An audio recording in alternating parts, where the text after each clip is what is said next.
that he's always been incredibly patient and clear in explaining even the most complex concepts. I'm sure today's session will be equally insightful and enjoyable for all of us. Let's all give a warm welcome to Mr. Rikteem Bhowmick. Thank you so much for joining us today, Rikteem. We are really excited to have you here. The stage is all yours. Thank you so much for the very nice introduction. So let me just try to present.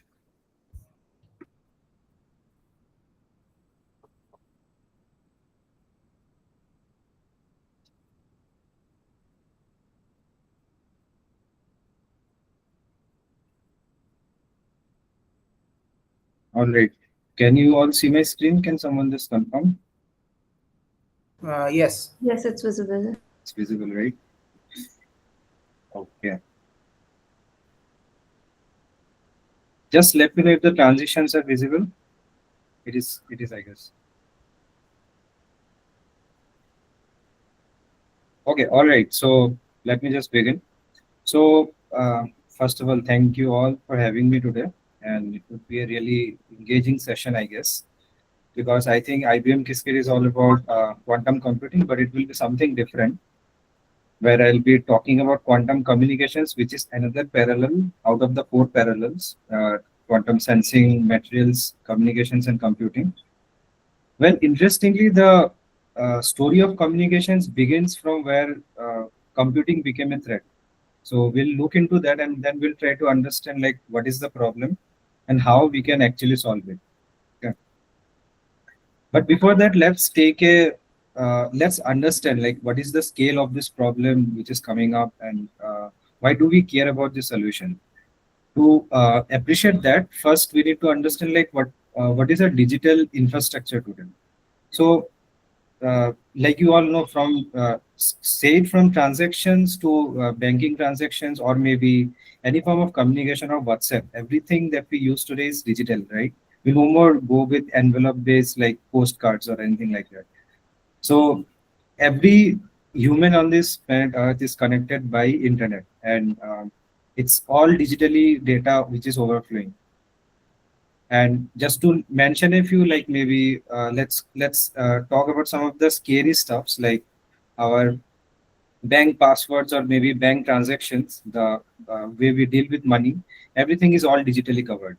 And at the heart of all this digital infrastructure lies some encryption algorithms, which are again standardized and again accepted by the entire world. So these are like encryption algorithms which secure your data, which guarantees that whatever data you are intending to send, only the desired recipient will be able to decipher that and get the information out of it. But imagine if that problem, if that encryption is like opened by someone who is not the intended party, then our entire security is gone, right? So something like that happens. So what happened? It was the story during 1992 when Peter Shaw gave an algorithm, which is the Shaw's algorithm. So this algorithm was very threatful because what it did was it tried to break open one of the most prominent cybersecurity protocol, which is the RS algorithm. Excuse me, Rikteem. Yeah. I think there is some issue with your net. Yeah, now the You can okay, see. I thought Okay. All right. yeah, now Thanks it's for visible. just mentioning. Let me just share my entire screen. Maybe sometimes this creates a problem.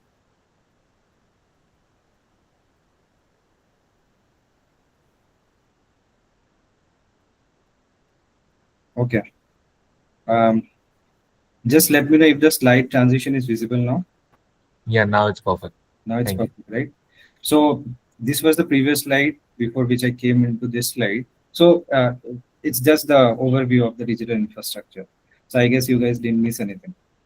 Okay, all right. So from here, now where I was talking about Shor's algorithm, right? So Shor's algorithm was something which tried to threaten the most, not the most, but one of the most prominent cybersecurity protocol, which we are all using, but we as users we don't see it. Like from maybe from our WhatsApp communications to some of the banking transactions, we are using that algorithm. But And that threat came up in 1992. So the idea was, so Peter Short came up with an algorithm which said that one of the mathematical problem of prime factor factorization could be easily done or solved by quantum computers. But that was all theory back then. So because quantum computers were not real until in 2016 when IBM made the first one qubit QPU. Ever since then, it's only been around not even a decade yet. The growth of quantum is so immensely growing, like it's exponential growth. And there are a lot of papers, lot of headlines which is coming up that the existing algorithms can be break open by the threat of quantum. And so now the hype which was initially a hype is now a reality. Okay. But before we go further, let's try to understand like what is all about quantum computing. What, like there are many different phases of quantum computing, but we'll look into something which will help us understand like what is the threat and why do we want to secure ourselves. So before that, we need to compare it with what classical computing is. So classical computing talks about 0 and 1. Like it can either be 0 or it can be 1. But with quantum, there exists an additional state which is a superposition of 0 and 1. And this simple fact brings up a lot of opportunities. And to see how like classical computing or quantum computing would solve a problem, it's a simple maze problem. I think most of you have seen it. It's like to solve a maze, the classical computer will go and find like it won't be doing it all at once. But a quantum computer can because it works with probability, so it will work with all the states all at once and try to map the problem faster. So that's one of the thing, and that's something which is very prominently used in one of the algorithms, which is called as Grover's search algorithm. And the previous algorithm which I was talking about is Shor's algorithm, which is for factorization. But to keep this lecture not so technical, but on the high level, I won't be going into what all these algorithms do in their heart. But more or less, Grover's is for search, like it can search an unstructured database really faster. And Shor's algorithm can solve factorization. Like, for example, there are two prime numbers, say let's 2 and 5. So it's the multiple is 7, right? But imagine I give you a 10-digit long prime number or 10-digit long multiple of two prime numbers. So finding the factors of it would be really tough. So that's something which Shor's algorithm eases the process and it threatens the existing framework. Okay. So to see the reality of this threat, so these are some of the standard cryptographic algorithms which we use today, starting from some of the symmetric algorithms like AES, Advanced Encryption Standard, then some of the hash functions like SHA-3, and some of the asymmetric functions like RSA, ECDS, and many more. So what is the threat? So the ones which are in the bottom three, the ones which are asymmetric, are all in threat due to Shor's algorithm, and that's becoming really evident today. The ones which are like AES and SHA-3 are still secure because people say, or the theory say that if you just increase the bit size, if you just make the bit size twice, the security is equally as good as it is today. But in a nutshell, it's like all the existing classical algorithms, which are most prominent today in digital communications, are not secure. And to see how fast this can become a reality, so I think by now you can appreciate like what the problem is all about. Because after some years, if this is not tackled right now, like all our digital communication will go in a toss. So maybe we need to again go back to the paper-based communication method. So to stop that, or to not the doomsday come up, we need to change the things right away. All right. To see how quantum computers are becoming real, so we can see like companies like Psi Quantum, they are already planning around 1 million qubit by 2030, which is just 5 years down the line. So we don't really have time. Even the progress of IBM quantum computers, we are all aware of. And not just IBM, like there are quantum computers coming up in different architectures also, not just superconducting, like trapped ion based or neutral atom based, photonic based. So there are many different computers coming up, and the rate is really fast, like it's exponentially growing fast. So we never know like when it is going to become a threat or when it is going to become like we may not even get the time to transition, right? So we need to act right away. And that brings up to another problem which can come up with which we if we don't tackle it, it's something called as years to quantum, which is called as Y2Q. So it's pretty similar to I'm not sure if any of you have heard about this problem of Y2K, which was like if three zeros come up in the calendar, then um, the entire timing system would be hampered. And that came up when it was the year of 2000, when the 2000 came. Before that, there was a threat. So at that time, people like we Indians, we actually helped the entire world to solve this problem. And the similar threat is coming up with quantum. So the idea is like, or the threat is that what if quantum comes and that's called as a doomsday. So that's what we call as years to quantum. And we don't want that time to have ever come because that would shatter everything that we have control of today. Okay.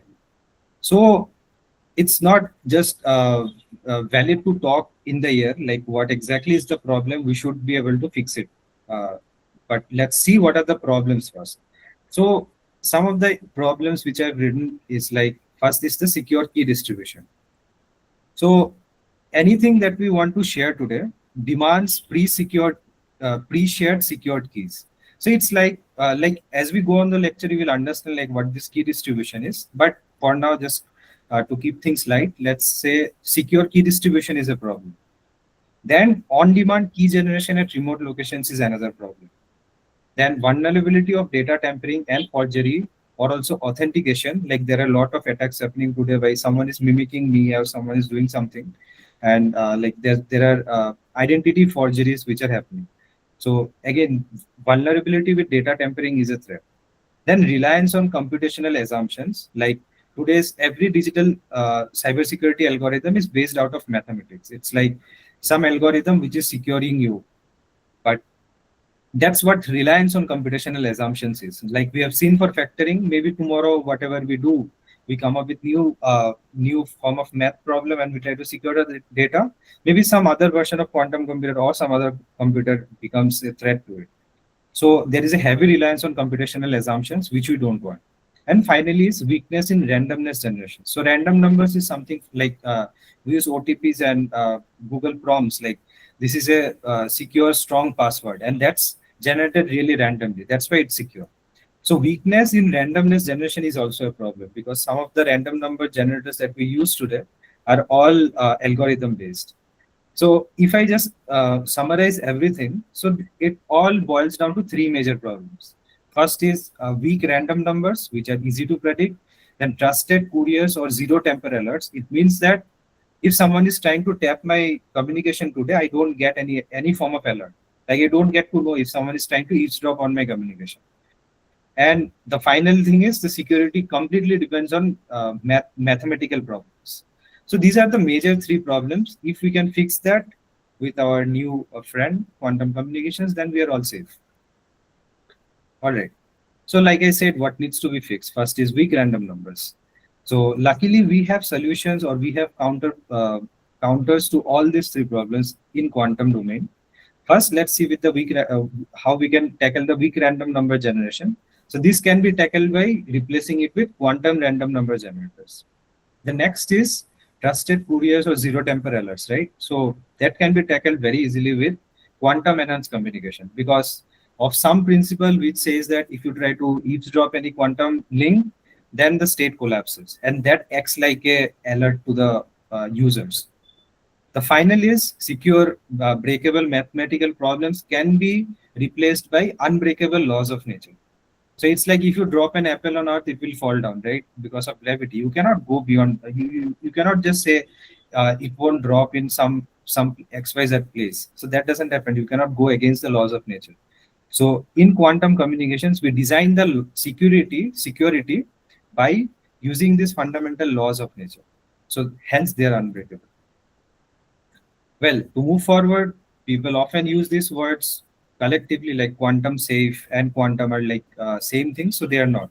So quantum safe is something which is in the classical domain, but again, they are not quantum algorithms. Like you will be hearing about post-quantum algorithms or post-quantum cryptography. So these are all classical algorithms, which is not intended for this lecture, obviously, but just to give an idea. So you will be hearing about classical algorithms which can protect us, like they are equally difficult for quantum computers as well as classical computers to crack. But to just have a caution there, so they are all in the class of quantum safe algorithms, but they are not really quantum because they are not using any quantum principles at the heart of their application. All right. So let's see what the quantum foundation is all about. First, it is quantum superposition. Like I said, like 0 and 1 can exist simultaneously. So these are all natural states to quantum systems. That not just 0 and 1, but it can also stay simultaneously in 0 and 1. Then there is something called as quantum entanglement, which is like there are two particles which are very strongly correlated, which means that if I try to measure one of them, the other gets measured automatically. Which means that if I try to do some sensible computation of one of them, the same computation gets replicated on the other particle, no matter how far they are separated or how, like in whatever conditions they are, as far as they are not measured or they are not hampered by environmental noises. The next is no cloning theorem, which says that any arbitrary unknown non-orthogonal quantum state cannot be copied.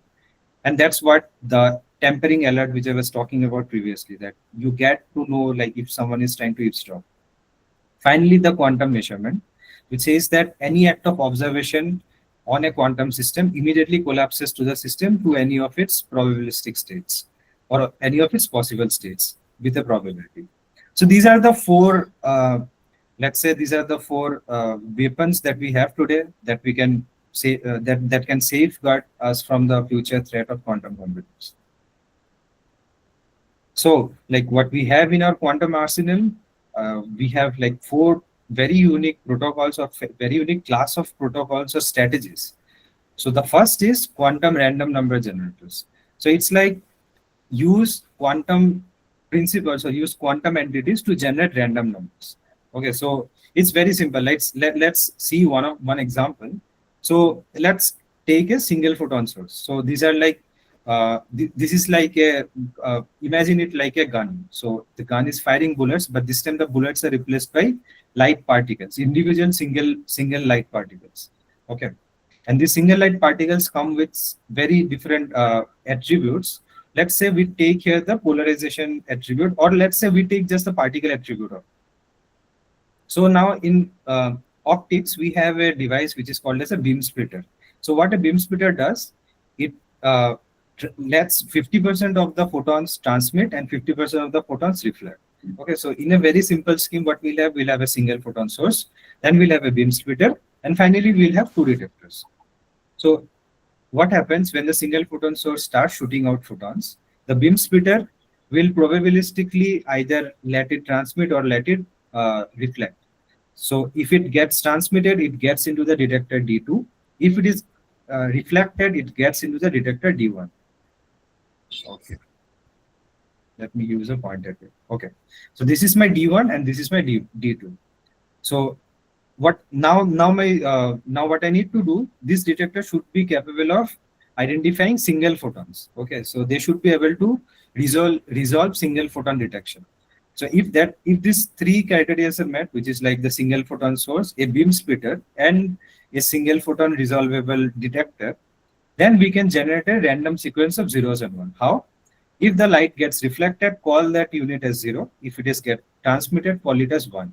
So in that way, I can generate a random sequence of zeros and 1, and that's my random number.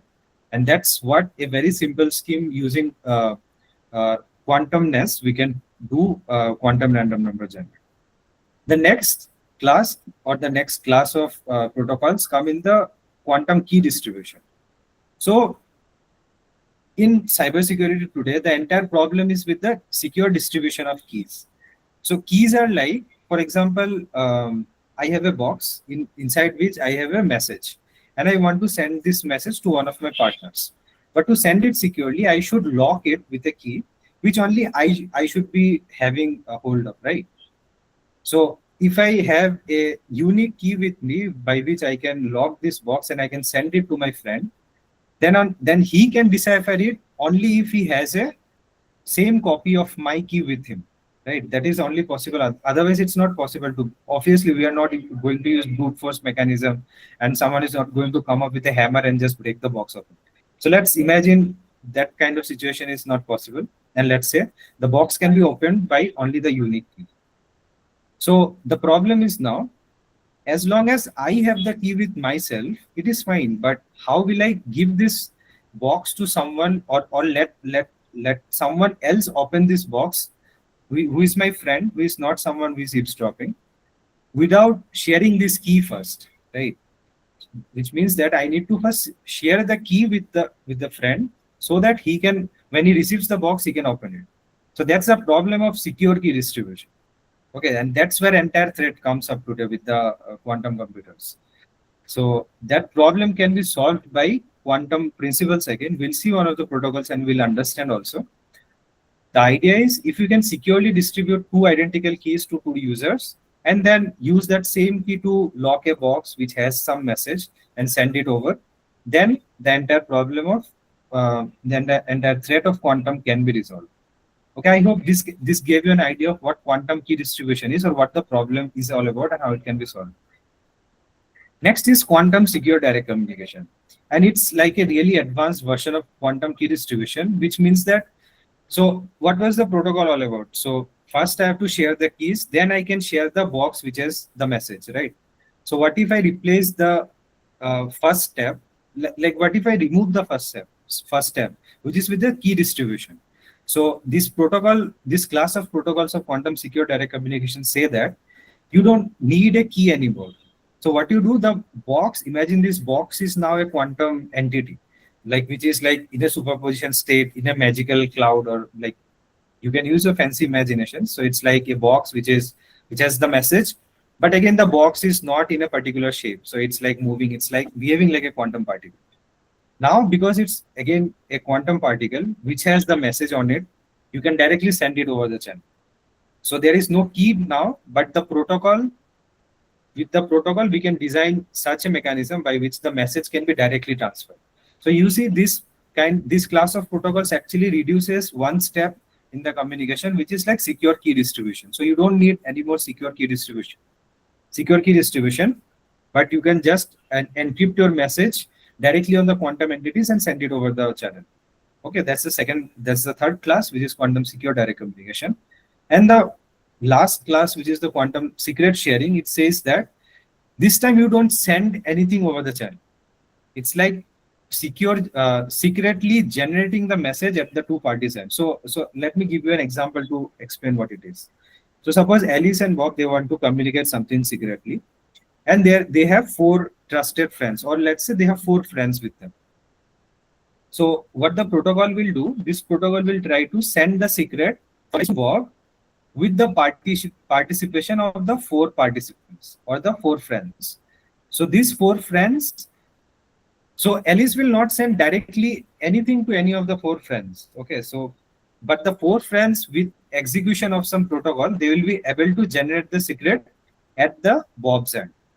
So imagine it's something like Alice asks the friends to do something, like maybe some dance steps. Okay, I've got a very good example to explain you guys. So for example, Alice has taught Bob that, okay, Bob, let me tell you, if 4 of these friends make a particular dance step, then this is something which I'm telling you is high. Okay, but the 4 friends are not aware of it. So Bob said, okay, fine. So we need to communicate in a secret fashion now. So Alice calls up these 4 friends and just teaches, okay, P1 you do this step, P2 you do some other step, and all 4 of them are given some step to do. And they are said that, okay, when you see Bob, just do this step, and he will know what you are trying to do. So the moment they do that step particularly, Bob knows that Alice is trying to say hi. So this is kind of scheme which is possible again with quantum entities. Okay, so I hope you have understood like the 4 classes now, which is quantum random number generators. Next is quantum key distribution. Next is quantum secure direct communication, and the last being quantum secret share. These are the 4 very strong things that we have today in quantum domain, which can be used to secure or to take us to a very secure future of quantum communications or communications person. All right, let's spend 5 minutes to understand one of the protocols. Again, this is the first QKD protocol which was ever proposed by Bennett and Brassard in 1984. So it's very simple protocol. So there are two parties. I'll explain it in a very simple manner. There are two parties, Alice and there is Bob. So Alice uses two polarization bases to encode his photons. Again, you all know that previously we used to have copper wires for communication, but now it's all replaced by fiber cables, like optical fiber cables. We all have geofiber connections and everything, but what is flowing inside them are like photons. So working with photons is not new. It's already established today. But what working with single photons is new. That's what quantum comes in. So single photons come with different attributes. They have a polarization degree of freedom, which we'll be using in this protocol, which says that I can have my photons polarized in either of the three bases, which is possible: the X basis, the Z basis, the Z basis. These are same three bases which we see in block sphere also, in the block sphere also, which we use for quantum computing. So these are the same bases we can use for encoding photons. So we have Alice, we have Bob. So what Alice does, Alice encodes his photons, or Alice encodes her photons in either of two bases. For example, he can either choose X basis or he can either choose Z basis. And he says that if I have a random bit string of, okay, for example, now Alice first creates a random bit string of zeros and ones. So Alice has got a random number generator at her end, and it will generate a random string of 0 and 1. Okay. So now for example, how she will encode the zeros and ones is that if she gets a 0, then she will what if it is in the Z basis, it will be either in the it will be in the horizontal line. Okay, like it will be encoded in this plane. But if it is, but again, Alice has got two choices. Like she can either choose between Z and X basis. If it is Z basis, then 0 encodes this way, 1 encodes this way. If it is diagonal basis, which is the X basis, then 0 encodes this way and 1 encodes the other way, which is like the diagonal and anti-diagonal state. Very simple. So now Alice encodes her photons and sends it over the channel to Bob. The moment Bob receives them, Bob can apply projection operators, which are like he can collapse the states or he can measure the states either in the X basis or in the Z basis, again randomly. Okay. So see here, the bits which were sent are 0, 1, 1, something has been sent. So these are not the keys that are generated. Okay. Just be cautious here. So this is just the random number string which Alice had with her on her end. Then Alice randomly measured them in X and Z basis, which was sent to Bob. Then Bob measures them again randomly in X and Z basis. Now you see, whenever the basis matched, then that's a compatibility of yes. Whenever it didn't match, that's a no. So whenever they matched, it says that once a quantum state is measured or it's collapsed in one state, if you again measure that state in that same basis, the answer is again the same result. The result doesn't change because it has already collapsed. So you see, whenever Alice and Bob chose the same basis, Alice the same basis of encoding, Bob the same basis of decoding, they have got a 1. And these are my raw bits which are coming up. Okay. So shared bits are like whenever their basis matched, you can see the answers also match. So that is how the shared key bits are generated. So you see, nothing is so right now you can see like how Alice and Bob are able to generate random numbers or generate a unique key at both their ends, right? So this is how a simple BB84 protocol works out. But again, when we talk about practical things, like we cannot just end the process by key generation. So once the keys are generated, that step is called as sifting, or like when we are trying to match the basis between Alice and Bob. So whatever we did up to now is like the sifting stage. But after key sifting is done, we go for error reconciliation or error verification. So error reconciliation says that we'll be using, okay, first comes error verification, which says that whatever the errors, so these are all quantum particles and they are all noise prone, right? So when they are sent over the communication channel, they can be tempered or they can die down, they can decoher, there can be a lot of things which is happening. But again, they should all happen at a threshold. So that should not cross a theoretical threshold. And that theoretical threshold is called as the bit error rate. Okay, so this is like a parameter which says that if my error is less than this q bar, then my protocol is secure. So that is called as error verification. Next is called as error correction or reconciliation. So once that is done, once you have your keys, you need to apply error correction on those error correcting codes on those algorithms. Again, these are all very common in today's classical communication also. We have error correction also, we have verification schemes also. Next is privacy amplification, and finally authentication. So this is like the cycle or the life cycle of how quantum communication happens. All right. So having said about BB84 protocol, which work with single photon sources, there is another class of protocol which came in 1991 by Arthur Rickard. So this protocol says that whatever you did with single photons, you can do the same with entangled photons also. Why? Because entangled photons are again quantum particles by themselves, which means that, so suppose there is an entangled photon source which is generating two entangled photon pairs. So these pairs are entangled in multiple degrees of freedom. They can be energy time entangled, they can be position momentum entangled, they can be polarization entangled also. So polarization entanglement means if this guy happens to be measured as horizontally polarized, or if it is measured as like for example H, the H state that we know, then this guy is also an H. Okay, so these are like entangled. So if the vibration of this photon is found to be in this direction, then the vibration of this photon is also in this direction. And that's a very simple analogy to understand like what entanglement is and how we can use this. Again, like you saw, we are encoding and decoding. Again, with these entangled photons, we can do the same thing, encode and decode over the line. All right. So to see the class of quantum key distribution protocols, again, this is just for information and for the completeness of this session. So we have different classes of QKD protocols also. And moving forward, we'll be just talking about QKD a little more. So the first class is prepare and measure protocol. So the BB84 protocol that we saw today is a class, it comes under the class of prepare and measure. So it's like Alice prepares and Bob measures. That's how the name goes.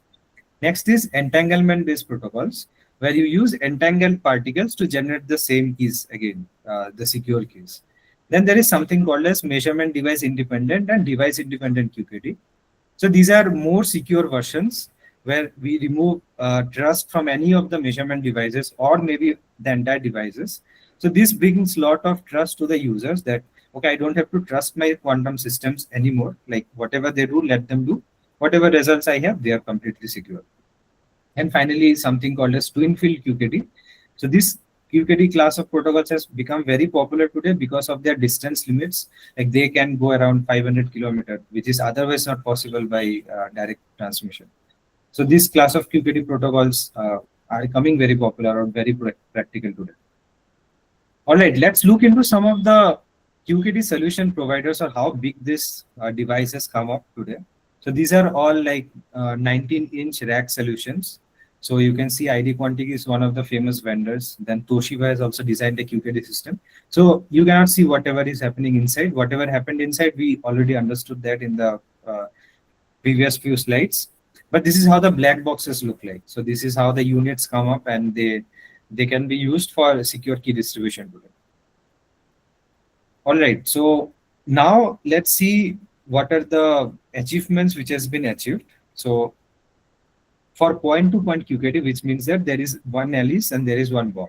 So in that, China has already reached a limit of 1,000 kilometers on fiber-based. So there are two classes again, like fiber-based and free space. So you have seen satellites, right? And Starlink is one of the very famous example.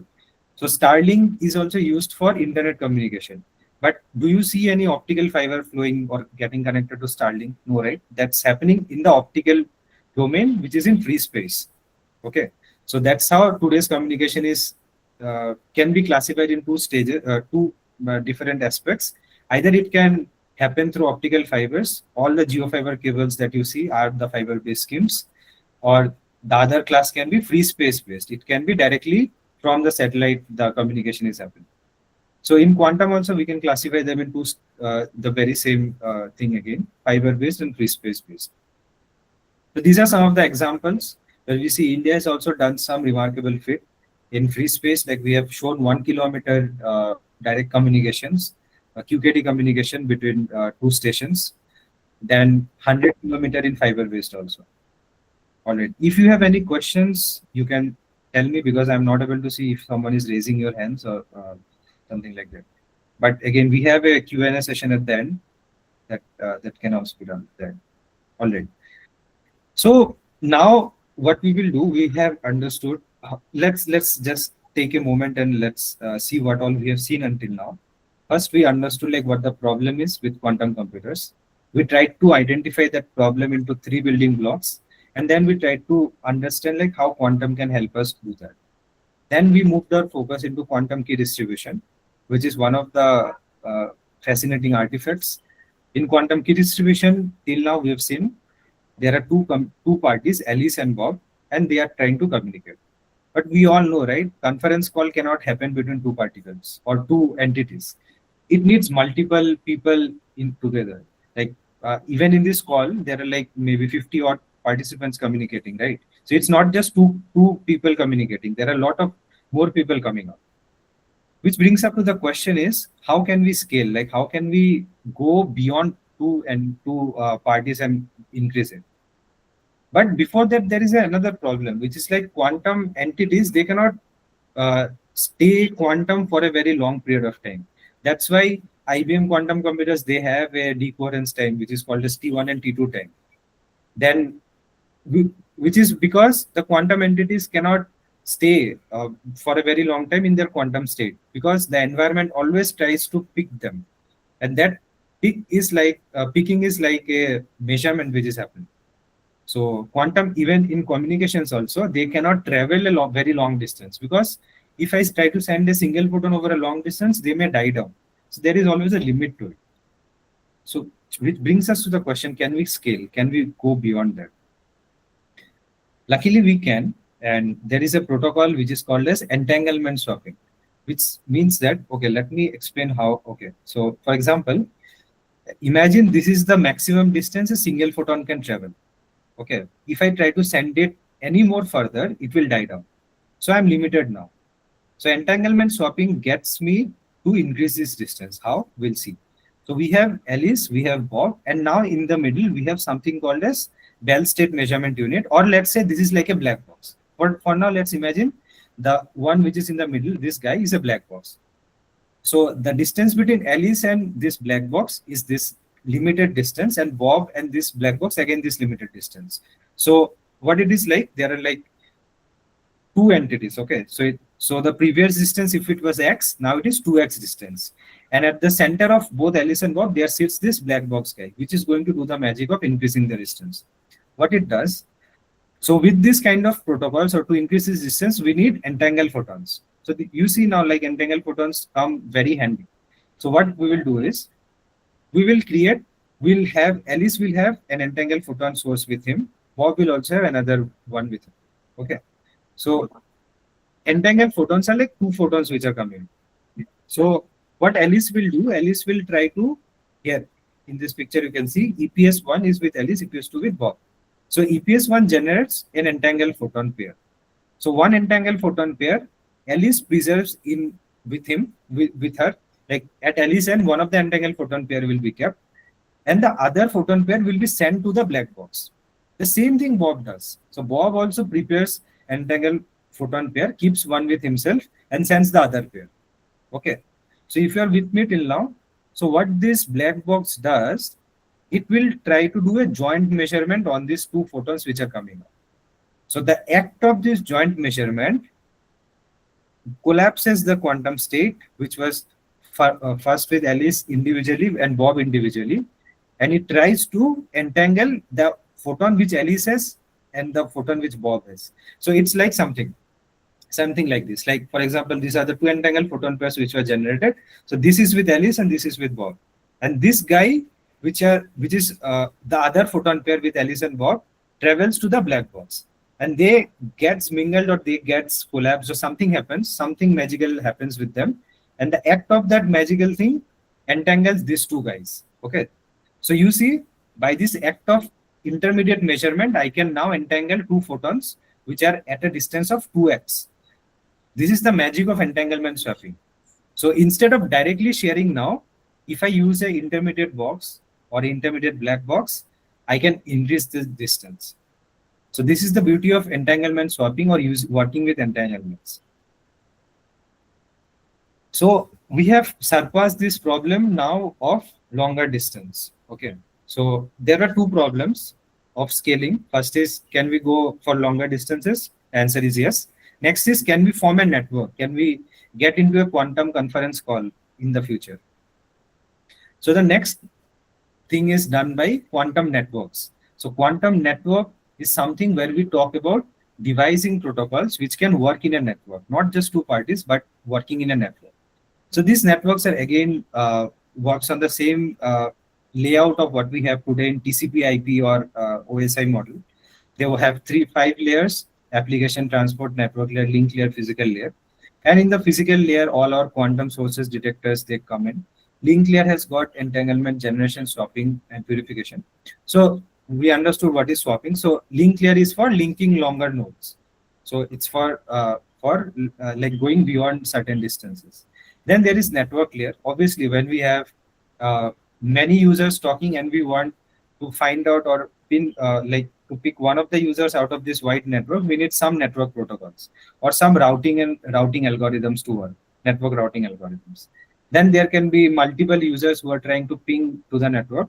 So transport layer manages that. And finally, in the application layer, we have our applications like quantum key distribution and something called as distributed quantum computing also. All right. So this is how a quantum network is going to come up. So you have seen like how we started from two parties and then we went into like increasing the distance, and now we are talking about quantum networks. So networks is like when we have multiple entities or multiple users talking together, and also there are multiple quantum devices included in the link. And you'll be surprised to know that this is all possible by entanglement, quantum entanglement. So quantum entanglement is the bridge to building a network, a quantum network. So you may be hearing about quantum networks today also, like there are many companies around the world, they are talking about quantum networks. But again, you have to bear this caution that quantum safe is not quantum, right? So if people are not using entanglement, then there is no concept of quantum networks. They can use the words interchangeably, which is already happening in quantum world today. But now you know that to have a quantum network, the first entity that you will need to connect the quantum devices is entanglement. Okay. So that's just one part of the story. We have a lot of other components also. So first we talk about quantum sources, which is single photon sources, abbreviated as SPS, and entangled photon sources, abbreviated as EPS. So we have talked about entangled photon source, which is the first thing that we need. Next, we need single photon detectors. So like we saw in the QRNG example, the detector should be able to resolve single photons, or they should be able to identify, okay, single photon has come, not a bunch of photons has come. Okay, so these are like single photon detectors. Next, we need something like quantum memory. So in the entanglement swapping example, if someone has paid attention, you should have noticed that Alice and Bob holds an entangled state with them for a certain period of time, right? Till this black box magic happens. So how can you store a quantum state? How can you store something which is quantum without measuring it? That's something which is taken care by quantum memories. So these are like quantum storage devices. Then we have something called as quantum repeaters. So if someone is living in a flat, you will know that there are small routers or repeaters which are kept in the room. Like for example, if your Wi-Fi box is in one of your rooms and the other room is not getting that bandwidth, then you use a repeater, a small module, which is like repeating the signals, which is amplifying the signal so that it can go increase the distance. That's something like quantum repeaters. So again, why quantum is prefixed to all these words? Because we are dealing with particles which are existing in a superposition state, which means that we need to work with such particles which are existing in 0 and 1 state simultaneously. And they cannot be measured also, because if they're measured, then their quantumness is all gone. That's why With all these variants, memories, repeaters, routers, switches, which are evident today also, and computers also, we need something which is quantum with them. That's why all the prefix, all everything comes with the prefix of quantum. So these are the components of a quantum network. And what applications do we see in future? We see quantum key distribution, we see distributed quantum computing. I'll tell what it is. We have quantum sensor networks, and we have line quantum computing also. These are like some of the examples of what is possible with the future quantum networks. All right, talking about networks now, let's see how much the world has scaled up, or what is the progress worldwide. So the smallest network or quantum network which happens today is inside quantum computers. So if you have seen, if any one of you have any idea of IBM's Heron processor, so you will see that they have like they have a stack of quantum chips. So it's not just one chip which is doing everything. There are like stacked quantum chips, and that those quantum chips are internally connected. Okay, so that's a very smallest form of quantum network, which ranges in few millimeters to meters. So these are like on-chip networks, which is used in quantum computers very evidently today. Next, we have the scale of local area networks, which can span up to 1 kilometer. And in US, we have such a network. Then it can scale up to urban networks also, which are like 1 to 100 kilometers. In India, we have Makan, which is developed by IIT Chennai and SETS and few other players also. Then we have many such examples in around the US, Europe, and China also. Then these networks can scale up to regional networks also, which scales up to a distance of 100 to 200 kilometers. Can be beyond that also, like 200 to 500 kilometer range of networks also. And finally, satellite-based networks, which are like at the global scale for around 2000 to above. Okay. So this is the progress which is happening, and you don't see the example columns blank, which means that in all these domains, people have shown some interesting advancements to it, which means that the quantum networks is actually becoming very real. Okay. These are some of the examples of quantum networks. So this network is done in Germany, which is of an 82-kilometer long network. So if you can see this map, small map, you can see like so many nodes are connected. So this is an example of quantum network. Then the next is of China's Mixius satellite base, which was done in 2018 or 16, I guess. I'm confused with the dates, not able to remember right now. So this is with a satellite to ground communication has also been demonstrated. And after China, like Singapore has done, and then very soon India is going to show a satellite to earth ground communication. Then there are test beds, or these are some of the networks in US. Then we have India's network, which is Makan. So these are some examples of quantum networks, which is becoming very real. So when something new comes up, people are always skeptical because people think like, okay, if this, okay, people had a very funny, I'll tell you this story. Like it was back like around 3 to 4 years back. I was in a conference and someone came to me and they were asking like, okay, I hear quantum computers. So do I need to throw my laptop when quantum computers come? I said, no, you don't have to. So every thing which is coming up new, they need to work together with whatever is existing. We don't want to throw everything we have to. If there is some problem with them, we'll try to fix them with whatever resource we have. If not, we'll try to replace them. And that's what quantum networks is also trying to do. So you won't see the optical fiber cables being changed with something quantum happening. That's not going to happen. So we are always trying to do it in a coexistent manner so that whatever is existing today, quantum can complement them and safeguard whatever is not secure. So what all components can we use, or what all things can be used? We can use the existing telecom fibers, because that existing telecom fiber network is very huge. Like there are like very big underground cables which are flowing under the ocean bed, the sea beds, and they're connecting worldwide. So it's not just the small cables that you see lying in your rooftop. These cables span the entire country and the entire world also. So that's a very big network of optical fibers that we have laid down already. So we can use them for quantum also. Next is we have multiplexing strategies, which means that the same optical fiber can send different frequency signals. So that same strategy can be used in quantum also, and the same fibers, the multiplexing strategies can be used. Next, the classical network management protocols can also be used for quantum networks. And finally, the telecom infrastructure, whatever towers we have, whatever antennas we have, they can also be used for quantum protocols or for executing quantum protocols. So what all you will see is you won't see a different quantum laptop coming up in the future, but it will all be your CPU, but you will have access to quantum processing units also. Now brings the main question, like, isn't quantum hardware really big? Because you all have seen quantum, IBM's quantum computers, they are really big, right? Answer is not, like they need not be so big. So this is an example of an on-chip QKD, which is very small, like it's less than this much size. Like here is a dimension, you can see 4.8 mm to 3 mm, which is like very small. So QKD can be done in this small form factor also. The next image is of a payload which has flown to space in satellites, which is again a QKD demonstrator or an entangled photon pair source demonstrator. So people have actually miniaturized the components. This is a quantum computer chip, which is the Microsoft's Majorana chip. Then this is a QRNG chip. So QRNGs are again like around 5 centimeter to 2.5 centimeter range. This is a very interesting from an Australian company, Quantum Brilliance. So you see a rack, form of a rack, like not the laptop, don't look at the laptop, the one which is beyond, beneath it. So it's like a room temperature quantum computer. Okay.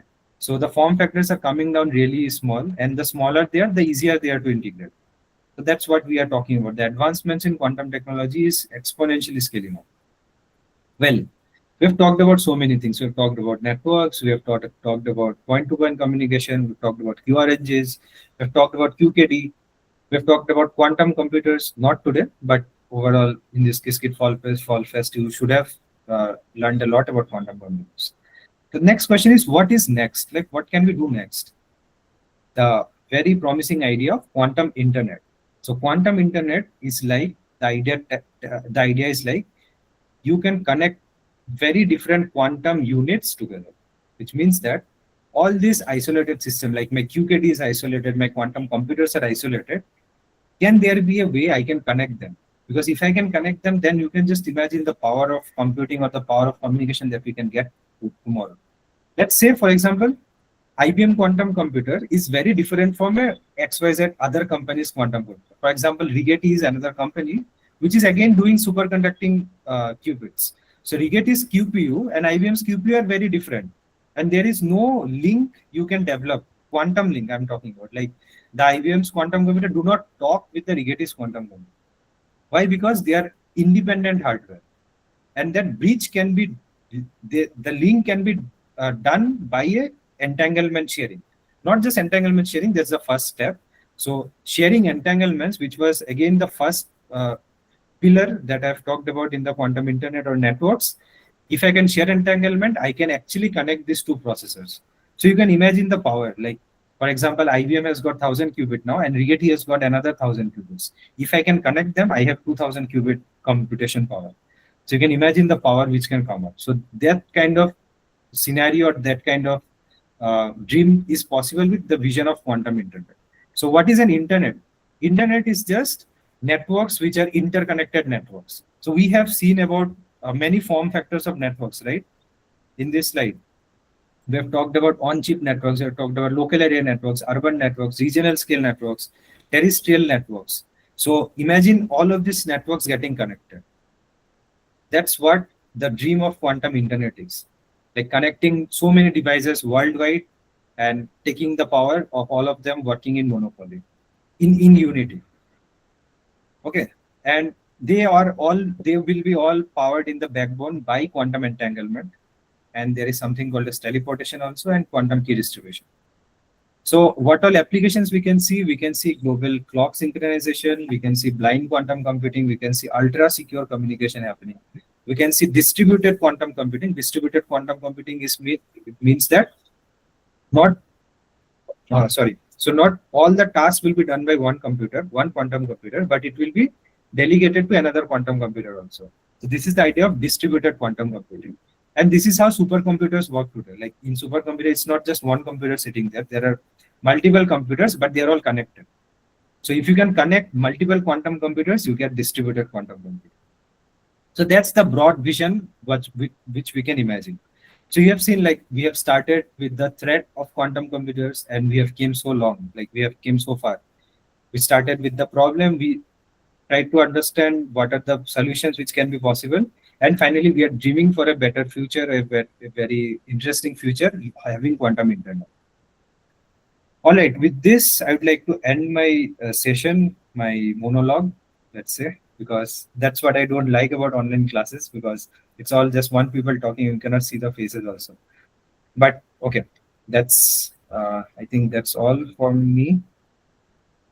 And if you have any questions, I'd be really happy to take them.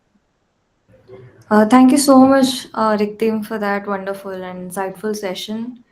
Now that we have moved to the Q&A session, you can raise your hands. We will let you unmute yourself.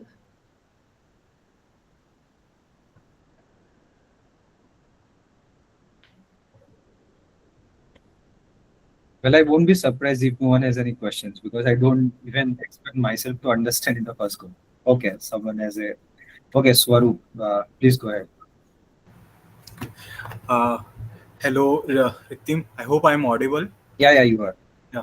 So this is more particular question. Actually, I have just started studying the quantum communication. So while I was seeing your slides, so in the QKD, you have mentioned the purification. So how we are actually using purification in this QKD? Okay. So purification is about entanglement purification. Okay, so entanglement, let me go back to the slide and then maybe everyone can understand this part. Okay, this slide. So you see, I was talking about the link layer, and then there was mentioned entanglement having three things: generation, purification, and swapping. So generation is like creating entangled pairs. Swapping is what we have understood, like we are trying to stitch the links to a longer link. Okay. The other thing which I didn't explain is purification. Purification is like these entangled photons which come up, they come up with certain attributes, like they have certain fidelity, they have certain quality to it. Let's say they have certain quality with themselves. So to execute the protocols now, I need some like it's true, like iPhone, why are iPhones better? Because they are of good quality. So to again execute these protocols, I need something which is of very good quality. But again, these quantum entities, they can die down, they can decoher, they can have a lot of problems with them. So we need to purify them and make them of good quality. So let's understand what it is. So let's say you want 1 liter of fresh water. Okay. To get that 1 liter of fresh water, what you will do is you will have, let's say, 10 liters of uncleaned water, and then you will pour that water in a filter, and the filter will finally give you 1 liter of water. So purification is like you have not so good quality 10 entangled photons and use that 10 entangled photons to generate one entangled photon of very good quality, which you can use. And like that, if you need, for example, for your protocol, if you need 10 good quality entanglements, then the math is easy, right? You need 100 copies of not so good quality entangled photons, and you will use them to purify and make 10 good quality photons. Okay. It's very similar to like logical and physical qubits. You use lot of physical qubits to make good logical qubits. The same idea goes for entanglement purification also. So hope you understand.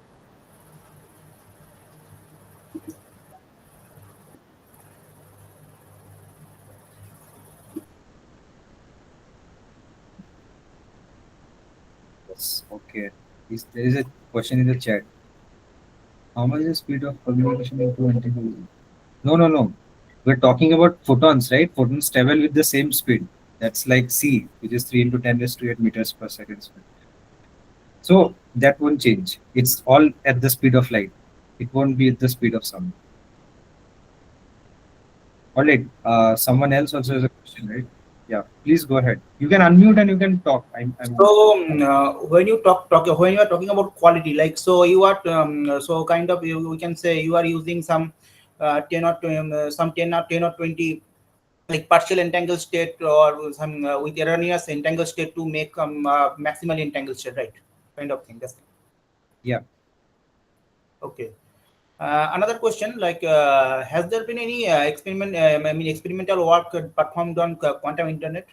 Any recent No, no, works? no. Internet not yet, because internet talks about multiple networks, get different form of networks getting connected. That's not been done yet.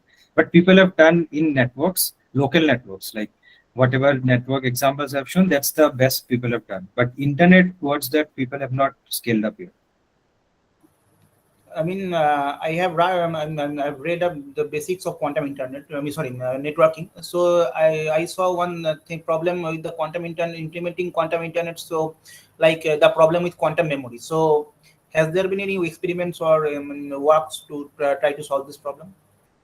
Yeah, in our lab, we have developed India's first quantum memory. That's working, and that's in the market also today. So you can go to our website and you can see. So we have already done quantum memory, if that's your question. And there are other components also, like not every component that I've mentioned in quantum network is done, but like people around the world, they are actually trying a lot. There are multiple people coming up with new prototypes of different things like quantum repeaters, for example, switches, quantum memories, single photons and detectors, sources and detectors. So there are a lot of work happening around the world. Okay, thank you. And so your quantum memory is based on, what kind of technology? It's based on neutral atom. So it works on, so if you remember quantum brilliance, quantum computer, which was just laying down without any cryogenic setup. So our thing is also very similar.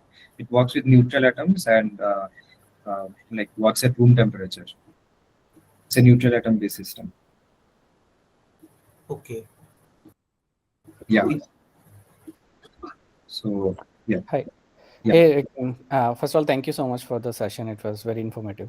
So my question is on not exactly on the how the quantum and networking works, but in next 2 to 3 years down the line, as we are growing faster, what do you think? What are the business gonna come up in the quantum, and how the startup gonna be shape up? If someone wants to do something, investment on the quantum computing and the future, so how it gonna look like to you? Interesting question. No one knows that. Okay. And it's the answer is very similar to it reminds me of what people thought about internet at the 90s. So when internet came up, people were like some of the applications which were proposed at the years of 1980s are something which is not even possible now, like of the classical internet. But something else came up, like maybe Facebook came up with a very interesting thing in the internet today, or maybe messaging. People never thought that this can bring up so much business opportunity. The same is with quantum also. Like we are like in my slide also, I've talked about certain applications which we as researchers we can see which can happen, but maybe quantum internet is used for something completely different, something we have not yet thought about. So there are a lot of business opportunities which is coming, but something which I can immediately see is which other startups are also doing is like quantum key distribution is a very big business which is coming up. QRNG is a very big business selling QRNG box devices, and the other form factor is with the like getting these devices from a very big form factor to a very small form factor, which is portable. Okay, so this kind of applications are coming. Like for example, why I say portable, because IBM's quantum computer, their business cannot scale to like you cannot own one of those quantum computers any day, right? Because you cannot afford a dilution refrigerator. But someone like Quantum Brilliance, who has a rack or a neutral atom based system, maybe some lab tomorrow can afford that. So it's like so it's very different. Like there are a lot of opportunities which I can see which can come up. Okay, thank you. Yeah.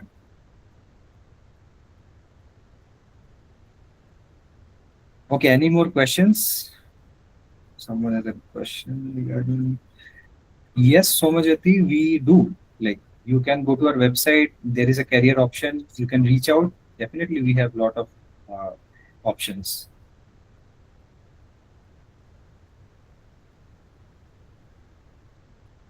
Okay, anyone has question? Just turn on your mic and you can just talk. You don't have to raise your hand.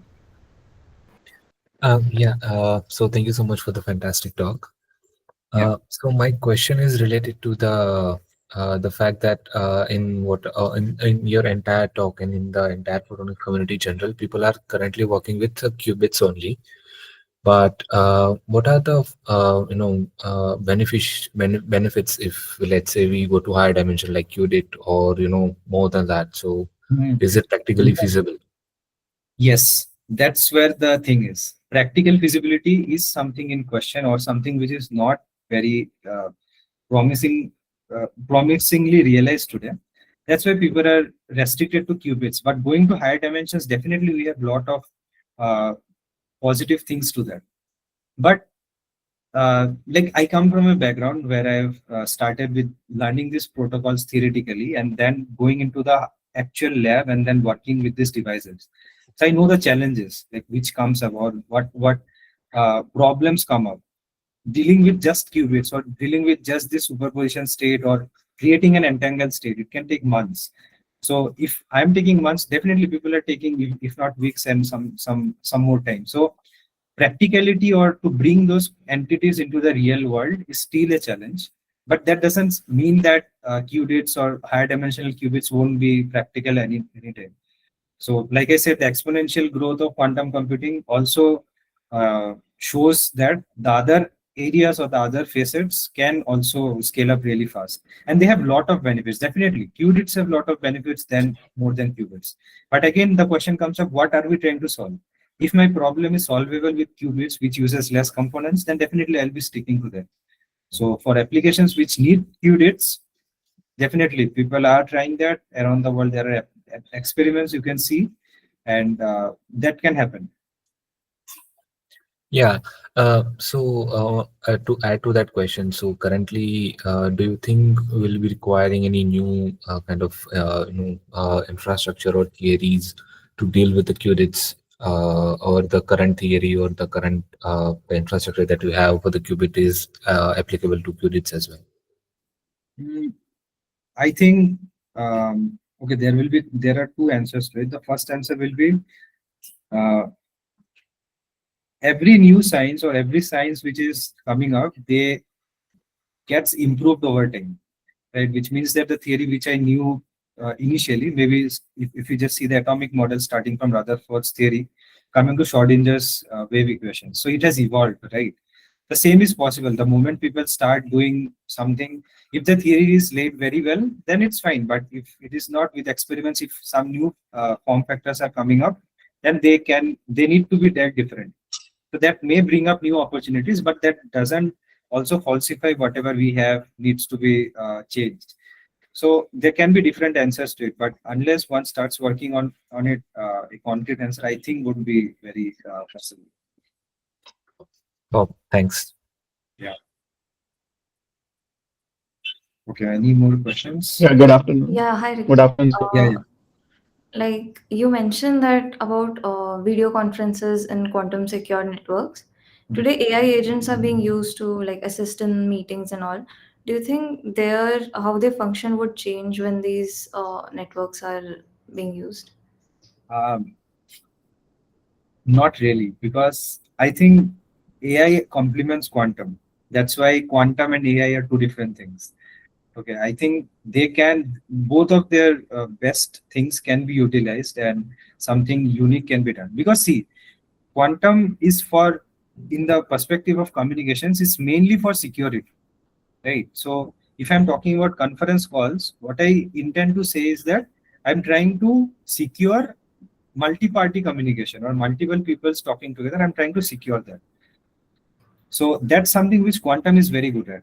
So I don't think we need to replace the AI agents will be replaced by quantum. That's again my assumption, but that would be best also, right? Because whatever we are evolving through AI till now, then in the coming time we can do that with the quantum also.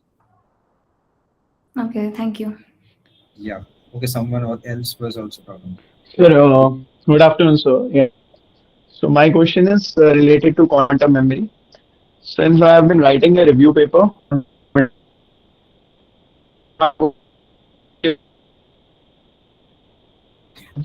been dealing with I think, the alkali vapor memories. I believe that is what your memory is about. sorry, Ridesh, I think I lost your voice because of some internet problem. Can you just repeat your question once again? Hello. A review paper on quantum memories. Am I Okay. audible, sir? Yeah. Now you're audible. So am I? Yeah. So I am working on a review paper on quantum memories, and Hmm. I have submitted it, and it's currently under preprint.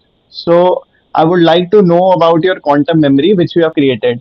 I might have missed in my references, so I just need more insights on that particular thing. Yeah. So what you can do is you can just go to our website. We have our white papers there, and our technology, like what the technology is all about. We can uh, uh, know more on that part.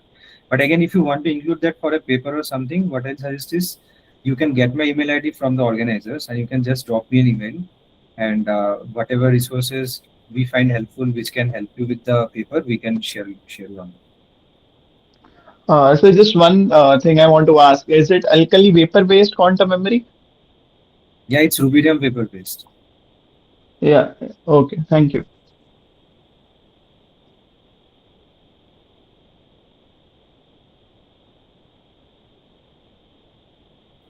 Okay. If no more questions, then I think we can call it a day. Thank you so much, Rikteem, for taking your time out today and taking the session for us today. Yeah, thank you, and Uh, wonderful audience. Really love the questions. Thank you so much. I'd also like to thank everyone in the audience for joining us. We hope you find the session informative and enjoyable. With that, we'll conclude the session. Thank you again, Mr. Riktam. It was a pleasure having you with us. Thank you, everyone. Also, we'll be starting with a hands on session after a small break. We'll be sending an email. So please join us back. Thank you. Thanks, everyone. All the best.